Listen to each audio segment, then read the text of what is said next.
자, 오늘 교회를 처음 나오신 분들을 위해서 몇 가지 안내해 드리도록 합니다.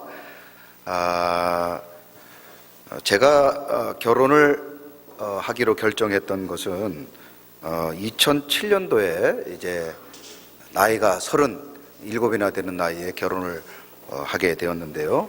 그때 이제 친구의 소개로 딱 한 번만 만나보라고, 저는 만날 생각이 전혀 없었는데 제 친구가 딱 한 번만 만나보라고 그렇게 사정을 해서 억지로 나갔어요. 억지로. 그런데 처음 만났는데 저는 그 당시에 저를 좋다고 따라다니는 사람이 너무 많았기 때문에 별로 그렇게 큰 감흥이 없었는데 제 친구가 한 번 만나고 이제 너 약속을 들어줬으니까 집에 가도 되겠다 그랬는데 친구가 하는 말이 어떻게 사람 만났는데 한 번 만난 걸로 이렇게 단정 지을 수 있는가? 4번은 만나보라고. 그래서 2007년도 11월 달에 만나기 시작해서 그 다음 해 2월 달까지 딱 4번 만나고 결혼을 했습니다. 딱 4번 만나고 결혼을 했어요. 아마 오늘 교회를 처음 오신 분들 가운데 여러분들을 전도하신 분들이 딱 한 번만 나가라고, 딱 한 번만 나가보자 그런 얘기를 하시고 이곳에 모시고 온 분들이 있을 겁니다.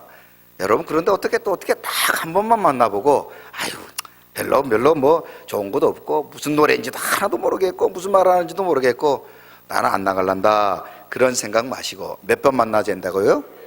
최소한 4번은 만나보시면은 분명히 저처럼 대박을 맞게 될 줄로 믿습니다. 옆 사람 보고 이렇게 한번 축복해 봅니다. 4번은 만나봅시다.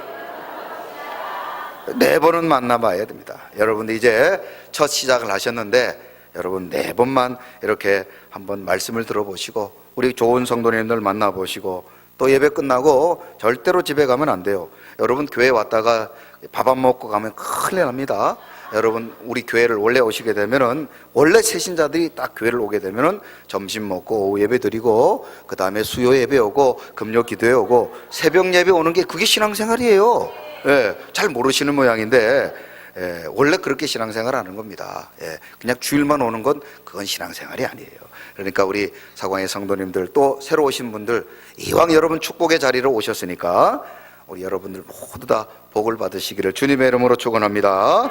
자, 2019년 하나님께서 우리 교회에 거룩한 비전을 주셨는데요. 자, 여러분 보시기에 오른편에 보시면은 큰 현수막이 하나 있습니다. 같이 한번 읽어보십니다. 시작. 가나안을 정복하라. 아멘. 여러분 이렇게 걸려 있으니까 이게 원래부터 이렇게 만들어졌는가 보다 생각하지만은 이 표 하나 만들려고 앞에 있는 이 담임 목사가 1년 내내 고민합니다. 이제 2019년 표를 만들어 놨으니까 저는 벌써부터 2020년 표를 뭘로 할까 벌써 고민하기 시작합니다. 여러분 이게 얼마나 여러분 힘든 일인지 안 해본 사람은 모를 겁니다. 그런데 1년이 지나가고 보면요, 왜 하나님께서 이런 표를 주시고 비전을 주셨는가 나중에 깨닫게 되더라는 겁니다. 여러분 어떤 표를 할까 저 정말 많이 고민했습니다. 그런데 하나님께서 기도 중에 가나안을 정복하라는 말씀을 주셨어요. 제가 이 말씀을 받을 때 한 가지 하나님께 의구심을 가졌습니다. 하나님 가나안을 정복하라고 그랬는데 우리 교회가 2019년 정복해야 될 가나안이 무엇입니까? 그런데 지난주에도 선포했던 것처럼 하나님께서 기도 중에 한번 따라 하시죠. 교회 부흥입니다. 우리 교회 이제 40주년이 되는 해입니다. 올해가 이제 40주년이 되는데 하나님께서 지금까지 아름다운 교회를 세워주시고 지금까지 부흥케 해주셨는데 하나님께서 우리 교회에 이제 더 크고 많은 일들을 허락해 주신 줄로 믿습니다. 나이가 들면 나이값을 해야 되는 거 아닙니까? 한번 따라 하시죠. 나이가 들면 나이값을 해야 합니다. 그렇습니다. 여러분 학교 다닐 때 초등학교 다닐 때 그때 했던 나이값보다 이제 20살 되고 30살 되고 40살 되면 자신의 그 책임을 지고 또 그만의 그 중요한 역할들이 있지 않습니까? 교회가 이제 40년이 되었다. 여러분 교회 역사만 자랑할 것이 아니라 40년에 걸맞는 그런 놀라운 역사를 이루어야 될 줄로 믿습니다. 그러면 그 일을 하기 위해서는 무엇이 따라가야 됩니까? 부흥이 따라가야 돼요. 교회가 부흥해야 됩니다. 할렐루야. 교회가 부흥해야 40년에 걸맞는 일들을 해낼 것 아니겠습니까? 그런데 우리가 잘 알고 있던 것처럼 오래전에 한국 교회는 침체기를 맞았다 그렇게 많이들 말합니다. 심지어 마이너스 시대다. 이제는 기독교가 증가하기보다는 점점 감소 시대에 들었다, 그렇게 얘기하고 있죠. 여러분, 통계를 봤는데요, 참 놀라운 통계. 3,000개, 교회가 3,000개가 세워지면은요, 3,000개가 세워지면 한 개가 살아남는다는 거예요. 교회가 3,000개 개척교회가 세워지면 그 중에 몇 개가 살아남는다고요? 한 개만 살아남는다는 거예요. 3,000분의 1의 지금 이 시대가 되었다는 것입니다. 그러니까 교회가 수시로 문을 닫고 엊그제 옆에서 교회가 있었는데 교회가 사라지는 그런 시대를 우리는 경험하고 있습니다. 부흥은 둘째치고 현상 유지도 어려운 시대가 되었다고 말하고 있습니다. 실제로 교회마다 예산을 편성할 때 작년보다 올해 예산이 더 줄어야 된다. 그래서 예산의 편성을 줄이고 있는 상황이고, 그 중에 가장 먼저 선교비와 구제비를 줄이고 있는 교회들을 우리는 보게 됩니다. 부서, 남전도회, 예전도회가 있고 1, 2, 3, 또 유초등부, 중고등부, 또 청년대학부가 있는데, 이런 부서들도 이제 통폐합해야 된다는 거예요. 이렇게 부서를 나눠봤자 사람이 없으니까 부서를 통폐합해야 된다. 그리고 예전에는 교육자들이 각 부서마다 있었는데 이제 교육자들도 다 줄여야 된다. 교회마다 예전에 기도원을 가지고 있었는데 기도원도 다 매각하고, 또 건축을 계획했다가 건축도 포기하는 그런 경우들을 우리는 현재 우리가 목격하고 있다는 것이죠. 그런데 중요한 것은, 그럼에도 불구하고 지금 부흥하는 교회가 있다는 것입니다. 그럼에도 불구하고 부흥하는 교회가 있다는 것입니다. 저는 바로 우리 교회가 그런 교회가 되기를 주님의 이름으로 축원합니다. 모두가 힘들고 어렵다 할 때 이때 놀라운 부흥을 이루어서 하나님의 살아계심을 증거하고 하나님께서 우리 교회에 복 주신다는 것을 증거하고 간증하는 그런 교회가 되기를 주님의 이름으로 축원합니다. 여러분, 앞서 말씀드렸던 것처럼 모두 다 안 되고 모두가 문을 닫고 있다고 하는 이때에도 얼마든지 부흥하는 교회가 있습니다. 우리는 지난주에 여러분 현수막 행사가 지났지만 일부러 제가 붙여놓으라고 그랬어요. 여기에 기록되어 있는 많은 목사님들이 오셨다 가시고 많은 분들이 와서 간증하고 가셨는데, 전부 하는 얘기가 뭡니까? 자기 교회 부흥하고 있다는 거예요. 자기 교회가 부흥하고 있다는 거예요. 아니, 지금 모두 다 문 닫고 있는 이런 시대에 어떻게 자기 교회들은 부흥하고 있습니까? 여러분, 모두가 안 되고 모두가 어렵다고 하는데도 불구하고 여기에 걸려있는 이분들의 교회들은 부흥하고 있다는 사실입니다. 저는 바라건대 우리 모두가 그런 분들을 바라보고 그런 교회들을 부러워만 하지 말고 우리 교회도 그런 반열에 그런 부흥하는 교회 되기를 주님의 이름으로 축원합니다. 여러분들도 전국 전 세계 다니면서 우리 교회는 부흥하고 내가 전도했더니 이렇게 수많은 사람들이 주께로 돌아왔다고 간증하는 간증의 주인공 되시기를 주님의 이름으로 축원합니다. 믿음의 사람들은 그래서 불가능을 보는 것이 아니라 가능하는 것을 봅니다. 가능성을 보는 것입니다. 실패한 사람들은 핑계거리를 찾지만은요, 성공하는 사람들은 가능성을 찾습니다. 우리 같이 한번 따라해 보시죠. 실패하는 사람은 핑계거리를 찾지만 성공하는 사람들은 무엇을 찾는다고요? 가능성을 찾는 거예요. 가능성을 찾는 거예요. 이래서 안 되고 저래서 안 되고, 그런 사람 맨날 실패하고 맨날 안 되는 겁니다. 그런 교회 맨날 부흥 못합니다. 그러나 우리 교회는 할 수 있고 이래서 할 수 있고 저래서 할 수 있고 이유와 가능성을 찾는 교회와 성도들은 반드시 성공하고 그런 교회는 반드시 부흥하게 될 줄로 믿습니다. 그래서 저도 이런 절망적 상황에서 우리 교회 가능성을 보기를 원합니다. 이왕이면 부흥하는 교회가 되기를 바랍니다. 이왕이면 전도하여 놀라운 구원의 역사, 부흥의 역사의 주인공 되기를 주님의 이름으로 축원합니다. 저는 그래서 이왕이면 부흥하는 교회, 부흥하는 목사님과 교제하기를 원해요. 이번 바람 성령바람 전도 축제 때 오셨던 목사님들과 시간마다 제가 전화번호 주고받고 그분들하고 교제하고, 저보다 나이도 어린 분들도 있었지만 여러분, 나이가 뭐가 중요합니까? 교회가 부흥한다는데 그 부흥의 비결을 배우기 위해서 제가 그분들을 신발도 돌려드리고 식사 때 물도 따라드리고, 그분들한테 어떻게 하면 우리 교회 부흥할 수 있는지 제가 머리를 조아리면서 그분들한테 지혜를 구했어요. 어떻게 하면 우리 교회도 부흥할 수 있는지 간절한 마음으로 그분들을 만났습니다. 우리가 생각할 때 부흥하는 조건이 따로 있다고 생각하지만은요, 제가 가만히 보니까 우리가 생각할 때 능력 있고 잘생기고 또 좋은 시설에 예배당과 넓은 주차장이 있으면 부흥할 것 같지만, 제가 이번 성령바람 부흥 집회 때 오셨던 목사님들 가만히 봤더니 그런 분 한 분도 없어요. 그런 교회 한 분도 없었습니다. 다 힘들고 어려운 그런 상황이었음에도 불구하고 딱 두 가지 비결을 발견했어요. 부흥의 딱 두 가지 비결을 발견했어요. 한번 따라 합시다. 하나님이 은혜 주시고 우리가 전도하면 어떻게 될까요?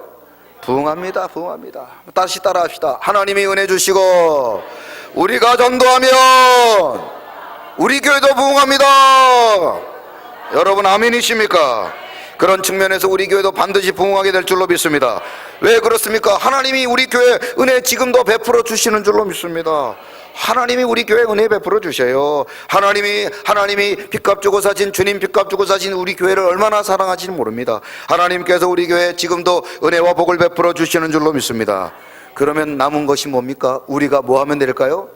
전도하면 되는 겁니다. 전도하면 되는 겁니다.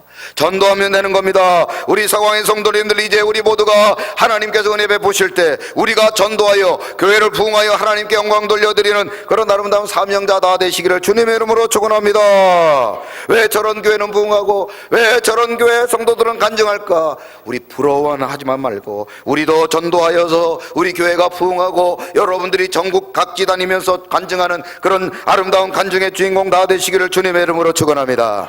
자, 옆 사람에게 이렇게 한번 정말 다짐의 마음으로 이렇게 축복하고 기도합니다. 이렇게 한번 여러분 외쳐봅니다. 옆 사람 보시고 우리는 전도하고 하나님은 복 주시고 할렐루야. 우리는 전도하고 하나님은 복 주시는 줄로 믿습니다. 하나님이 기뻐하는 일을 하면요 하나님이 복을 주시는 거예요. 여러분, 우리 교회가 전도하고 교회는 선교하고, 성도들은 전도하고 교회는 선교하고. 시작. 우리는 전도하고 교회는 선교하고. 우리는 전도하고 교회는 뭐 하고요? 선교하고.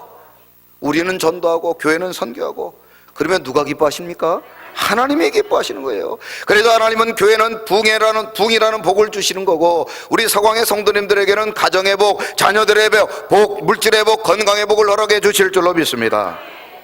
저는요 정말 지난주에 수많은 분들의 간증을 들었지만 우리 서광의 성도님들 가운데 우리 박매자 집사님의 전화를 받고 가장 큰 은혜를 받았어요. 가장 큰 은혜를 받았어요. 우리 사랑하는 박매자 집사님이 지금 현재 항암 투병 중에 계십니다. 지난 주간에 항암 투병을 위해서 병원에 서울에 올라갔다 오셨어요. 그런데 통화하면서 그런 얘기를 했어요. 목사님, 제가 이번에 전도 부흥 집회 참석을 못했지만 제가 항암 치료를 받는 중에 한 할머니를 만나서 그분을 만나서 복음 전하고 그분에게 영접 기도까지 시켰습니다. 목사님, 제가 그곳에 전도하고 왔어요. 제가 그 집사님의 간증을 들으면서 우리 교회도 저런 분이 계시고 우리 교회도 하나님께서 전도하는 사람 통해서 복 주실 줄로 믿습니다. 저는 그렇게 기도했어요. 의심하지 않았습니다. 우리 교회가 2019년 정복해야 될 가나안은 부흥이라고 믿습니다. 그러나 아무리 우리가 부흥을 외쳐도 이렇게 전도하는 사람 없으면요 절대로 부흥하지 못해요. 절대로 부흥하지 못합니다. 여러분, 부흥을 원하십니까? 우리 교회가 부흥하기를 원하십니까? 우리 성가대 좀 크게 대답해봐요. 우리 교회 부흥을 원하십니까? 어떻게 해야 될까요? 어떻게 해야 될까요? 목에 막 소리만 지른다고 됩니까? 전도해야 됩니다. 전도해야 돼요. 조금 있다가 우리가 이 전도 작전 카드를 가지고 작정할 겁니다. 아이고, 이 종이에 뭐 작정한다고 이게 뭐가 되겠느냐고. 아닙니다, 여러분. 제가 지난번에도 말씀드렸잖아요. 이 성령바람 전도 집회를 통해 806회나 되는데 전국 전 세계 수많은 사람들이 이 전도 집회를 통해 은혜 받고 작정했어요. 그런데 어떤 교회 장로님이 1000명을 작정했어요.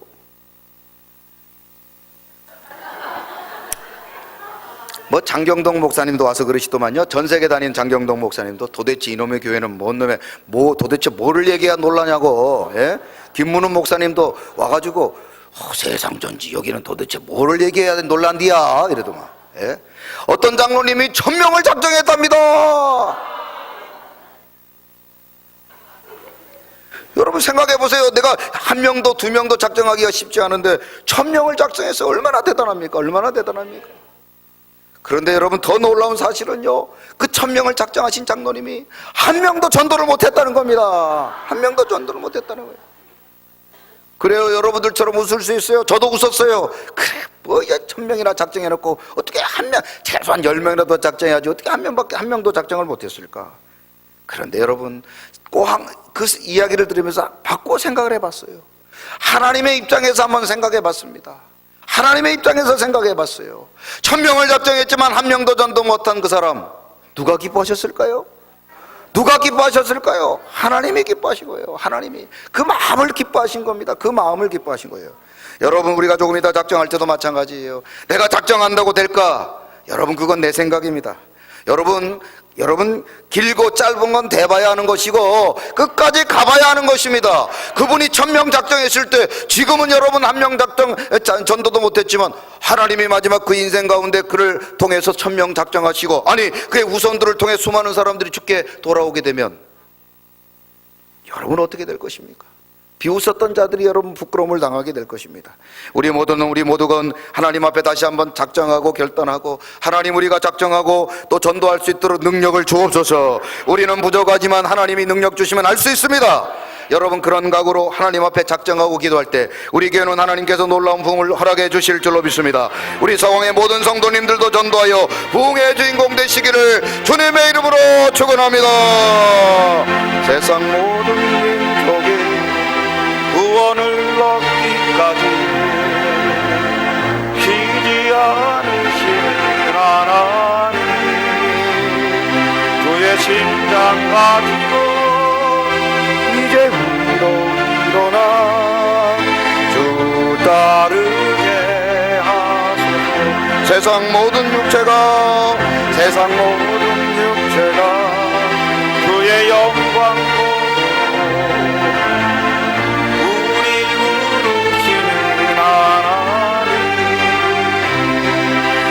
손과 발대로 세상을 치유하며 그 성리하. 우리 바다 높음같이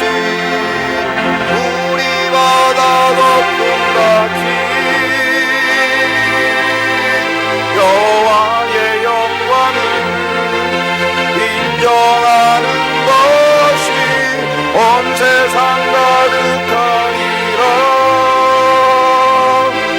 물이 바다 높음같이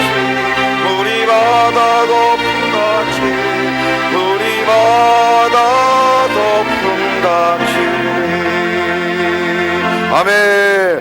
물이 바다 높음같이 하나님께서 우리 교회 놀라운 부흥의 역사를 허락해 주실 줄로 믿습니다. 그 놀라운 부흥의 주인공 우리 모든 서광의 성도님들 다 되시기를 주님의 이름으로 축원합니다. 옆 사람에게 이렇게 축복합니다. 나는 전도하고 하나님은 복 주십니다. 할렐루야.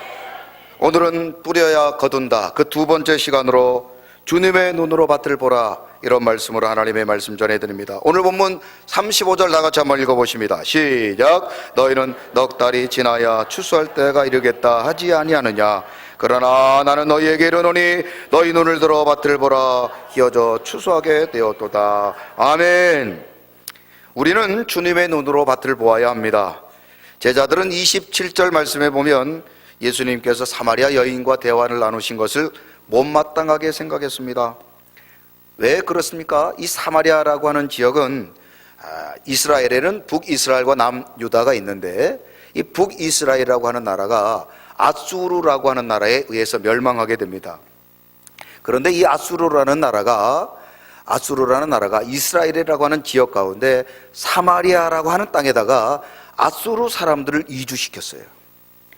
이 사마리아 지역에는 그래서 아수르 이방인들이 거주했던 지역이었기 때문에 이 지역은 어쩔 수 없이 그 사마리아 사람들이 아수르 사람들과 결혼하게 되고, 또 그런 혼혈아들이 출생하게 되고, 또 아수르가 섬겼던 우상을 섬기게 되었습니다.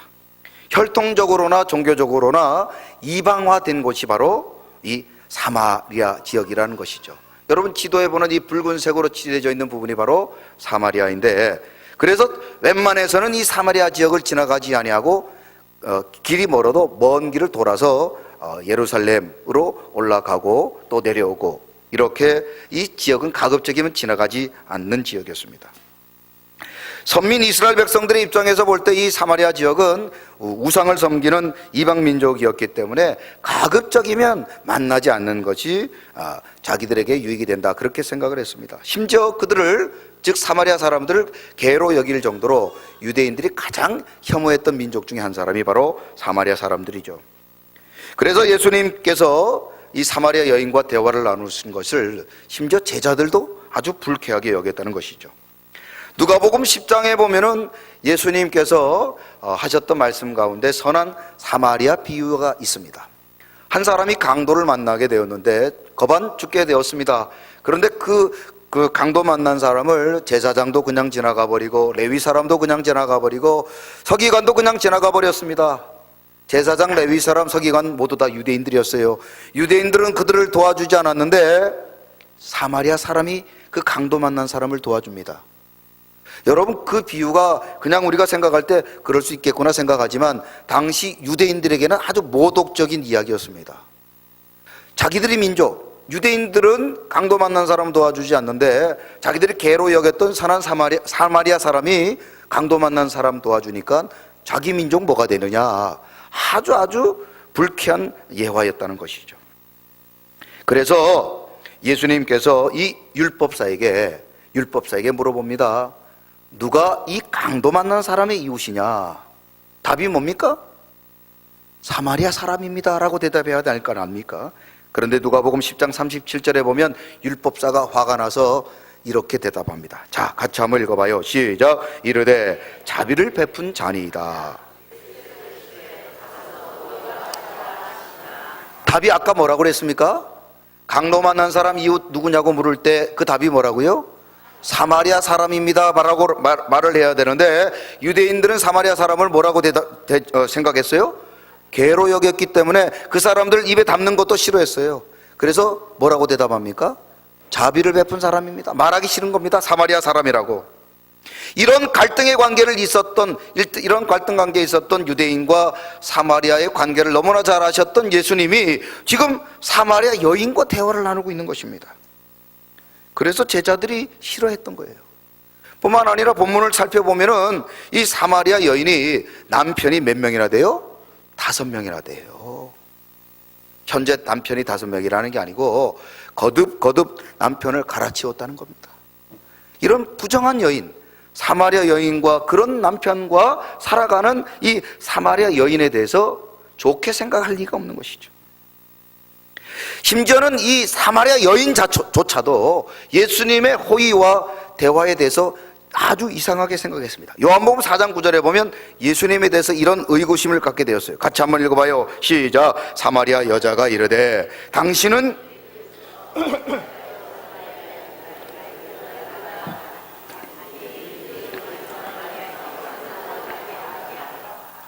지금 사마리아 여인의 입장에서도 예수님의 대화가 부담스러운 겁니다. 유대인들이 자신들을 어떻게 여기는지 잘 알고 있었는데 사람 같지도 않게 여겼던 그 유대인, 그 중에서도 남자가 예수님이 자기에게 말씀하시는 것이 부담스러웠다는 것입니다. 그러나 예수님은 제자들이 생각하는 편견과 현상과 상황을 넘어서 그러한 사람, 즉 그러한 사마리아 여인까지도 구원받아 마땅할 사람으로 보신 것입니다. 그래서 오늘 본문 35절에 보면 그러한 사마리아 여인을 이렇게 표현하고 있습니다. 자, 다시 한번 읽어볼까요? 시작. 너희는 넉 달이 지나야 추수할 때가 이르겠다 하지 아니하느냐? 그러나 나는 너희에게 이르노니 너희 눈을 들어 밭을 보라. 희어져 추수하게 되었도다.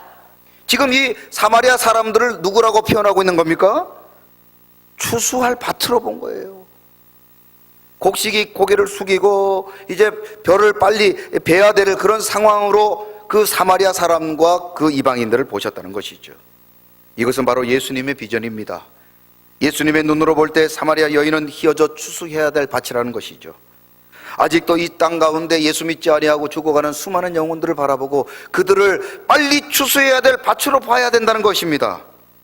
이 땅 가운데 아직도 예수님을 듣지 못하는 수많은 전도 종족들이 있습니다. 이슬람 교회는 4,100개, 힌두교회는 2,700개, 여러 다른 부족 종교회는 2,000개, 불교에는 1,000개 미전도 종족이 있어요. 이분들은 아직 예수님을 들어보지도 못했던 종족들입니다. 인도에도 2822개의 2082개 미전도 종족이 있다고 합니다. 아무튼 합쳐보면 어마어마한 미전도 종족들이 지금도 예수 그리스도를 전해주는 사람이 없어서 지금도 지옥을 향해 걸어가고 있다는 사실이죠. 어디 그뿐입니까? 우리나라 안에서도 아직도 예수 믿지 아니하고 죽어가는 자들이 얼마나 많습니까? 뭐 다른 곳은 둘째치더라도 여수만 한번 생각해 보시기 바랍니다.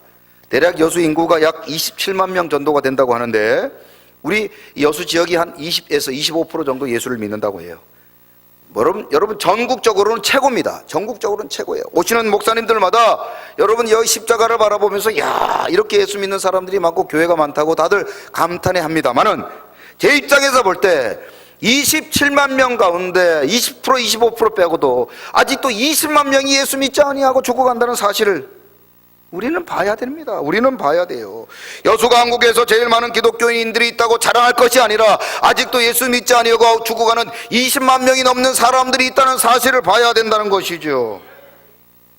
그러므로 우리의 눈도 예수님처럼 아직도 예수 믿지 아니하고 죽어가는 저 참으로 희어져 추수해야 될 밭들을 바라볼 수 있는 그런 우리 서광의 성도님들이 되시기를 주님의 이름으로 축원합니다. 여러분 전도해야 된다 전도해야 된다 알긴 아는데 전도가 왜 힘듭니까? 자꾸 상황과 현실을 보기 때문에 안 되는 것입니다. 물에 빠져 죽어가는 사람들을 구할 때 여보시오 내가 구하긴 구하겠는데 당신 고향이 어디시오? 직업이 뭡니까? 남자요 여자죠? 옛날에 교회를 다녔어 안 다녔어? 여러분 그럴 물을 시간이 있습니까 없습니까? 물에 빠져 죽어가는 사람 이유 불문하고 어떻게 해야 됩니까? 살리고 보는 거예요. 살리고 보는 거예요. 옆 사람 보고 이렇게 축복합니다. 살리고 봅시다. 살리고 보는 거예요. 살리고 예? 이게 노래 부를 때만 하는 게 아니고 죽어가는 영혼들을 살리는 것이 여러분 우선순위 아닙니까? 전도 역시 마찬가지입니다. 죄악의 물에 빠져 죽어가는 사람들을 살리는 거예요. 지옥 가는 영혼들을 주께로 구원하는 일이 바로 전도하는 것입니다. 그런데 자꾸만 전도하면서 이유와 상황을 댑니까? 내가 바빠서, 저 사람 바빠서, 저 사람은 아무리 봐도 예수 안 믿을 것 같아, 저 사람은 8대 종손이고, 저 사람은 종교가 어떻고, 저 사람은 내가 아무리 예수 믿자고 해도 안 믿고, 지난주에도 말했는데도 안 믿는다고 자꾸만 핑계가 되는 겁니다. 오늘 보면 35절에 제자들처럼 너희는 넉 달이 지나야 추수할 때가 이르겠다고 하지 아니하느냐. 그러나 중요한 건 지금 추수할 때인데 시간 얘기하고 상황 얘기하고 현실 얘기해봤자 소용없다는 것입니다. 전도는 여러분 핑계대지 아니하고 죽어가는 영혼들을 물에서 건져내는 것처럼 저들의 영혼들을 주께로 인도하는 가장 시급한 일인 줄로 믿습니다. 그렇다고 그래서 여러분들 어떤 이유도 어떤 핑계도 전도에는 여러분 이유가 되지 않는다는 사실입니다. 우리 서광의 성도님들 지금도 예수 믿지 아니하고 죽어가는 영혼들을 위하여 날마다 저들을 주께로 인도하기를 쉬지 말고 기도하고 또한 저들을 주께로 여러분들 인도하기를 간절히 소망하고 저들을 주께로 인도하는 아름다운 전도자 되시기를 주님의 이름으로 축원합니다. 내가 전도하지 않으면 저들은 죽어요. 영혼이 죽고 지옥으로 가게 되고 결국에는 심판받게 된다는 사실입니다. 그러므로 우리 사랑하는 서광의 모든 성도님들 눈을 들어 추수가 된 밭을 보시며 날마다 저들을 주께로 인도하는 그리고 아직도 여수에서 예수 믿지 아니한 20만 명의 수많은 영혼들을 주께로 돌이키는 그런 아름다운 전도자 되시기를 주님의 이름으로 축원합니다. 당신은 지금 어디로 가나요? 발걸음 무겁게 이 세상 어디 쉴 곳 있나요? 몸을 어디 박치며 찬양합니다. 예수 안에는 아직 있어요. 평안이 넘쳐요. 십자가 보혈 믿는 자마다 구원을 받아요. 아멘. 예수 믿으세요. 예수 믿으세요. 예수 믿으세요. 예수 믿으세요. 아멘. 우리나라에 복음을 전했던 초대 선교사님들 가운데 우리 교회가 속해 있는 교단인 대한예수교 장로회 합동측 특별히 장로교 교단에 속해 있던 언더우드라는 선교사님이 계십니다. 한국 선교의 어떻게 보면 가장 개척자라고 볼 수 있는 선교사님이신데요, 선교 초기에 그의 흔적이 묻어있지 않은 곳이 없을 정도로 그는 가장 한국교회에 많은 영향을 미친 선교사 중 한 분이십니다. 현재 그의 시신은 서울 양화진에 가면 절두산이라는 곳이 있는데 이 양화진 선교사 묘지에 그의 시신이 안장되어 있습니다. 그런데 더 놀라운 사실은 이 언더우드에 가족 묘지가 있는데 그 가족 묘지에는 4대, 1대, 2대, 3대, 4대에 걸쳐서 총 7명의 그의 후손들이 묻혀 있습니다. 그의 가문과 가족들이 한국을 얼마나 사랑했는지 그의 후손들이 우리 한국에 이렇게 복음을 전하다가 4대 후손들이 우리 땅에 묻혀 있다는 사실이죠. 1885년 4월 5일 부활절에 26살, 결혼도 하지 않은 총각으로 한국에 오게 되었습니다. 당시 기독교 전파가 불법이었던 상황에도 불구하고 언더우드는 적극적으로 선교 활동을 펼쳤습니다. 그는 특별히 북한 지방에 여러 차례 전도 여행을 갔고 그곳에서 많은 사람들에게 세례를 베풀었습니다. 당시 언더우드는 8살 연상이었던 릴리아스 호튼이라는 사람과 서울에 결혼하게 되는데, 여러분 결혼하게 되면 보통 신혼여행을 어디로 갑니까? 한국 사람들은 제주도로 가거나 이제 요즘에는 외국으로 많이 나가겠죠. 꼭 제주도를 안 가더라도 좀 남쪽 지방으로 가는 것이 보통 결혼을 하고 서울에서 결혼하신 분들이 신혼여행지로 결정하는 곳 아닙니까? 그런데 이 언더우드라는 분은 결혼을 하고는 신혼여행을 북한으로 갔어요. 평양으로. 뭐하러? 선교하러, 전도하러. 여러분, 이 정도로 뜨거운 열정과 여러분들 열망을 가졌던 분이십니다. 그러나 그가 처음 한국에 왔을 때 녹록지 않은 이 한국 선교 상황 때문에 그는 낙심할 수밖에 없었습니다. 그의 낙심과 두려움은 한국 선교를 포기하려고까지 했다는 사실이죠. 그러나 그가 결국 인내하며 복음을 전할 때 이 땅 가운데 수많은 사람들이 주를 믿고 예수 믿고 구원받는 구원의 놀라운 역사가 일어났다는 사실입니다. 그가 힘들고 어려웠을 때 그는 매일 하나님께 이런 기도를 드렸다고 합니다.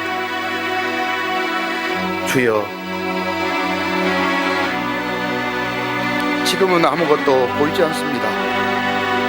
조선 난 자들의 속셈이 보이지 않습니다. 이 나라 조정의 내심도 보이질 않습니다. 가마를 타고 다니는 여자들을 영영 볼 기회가 없으면 어쩌나. 조선의 마음이 보이지 않습니다. 그리고 저희가 해야 할 일이 보이지 않습니다. 그러나 주님, 순종하겠습니다. 겸손하게 순종할 때 주께서 일을 시작하시고 그 하시는 일을 우리의 영적인 눈이 볼 수 있는 날이 있을 줄 믿나이다. 믿음은 바라는 것들의 실천이요 보지 못하는 것들의 증거라고 하신 말씀을 따라 조선의 믿음의 앞날을 볼 수 있게 될 것을 믿습니다. 이렇게 언더우드 목사님은 한국교회를 위해서 기도하셨고 그 아름다운 기도는 응답되어 이 땅에 수많은 영혼들이 주를 믿는 거룩한 아름다운 나라 된 줄로 믿습니다. 주님의 눈으로 우리의 부모와 형제와 자매들을 바라보시기 바랍니다. 주님의 눈으로 우리의 이웃과 세상을 바라보시기 바랍니다. 구원받아 마땅한 수많은 잃어버린 영혼들이 오늘 저와 여러분들의 전도를 기다리고 있습니다.